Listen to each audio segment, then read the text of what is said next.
Ah, mas que o mundo é injusto. É injusto mesmo. Ah, mas quem faz errado parece que chega mais rápido. E chega mesmo. Ah, mas quem não é fiel parece que é mais feliz. Parece mesmo. Nesse mundo tudo só parece. Mas quem quebra princípio não permanece. Constrói da forma que for. Se não for certa, não vai prevalecer. Então para de se comparar aos outros. Ah, mas que não sei o que. Não tem desculpa. Você não tá competindo com ninguém.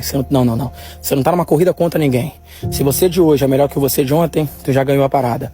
Ah, pra reclamar? Vai ficar perdendo tempo murando, colocando pra fora a palavra negativa?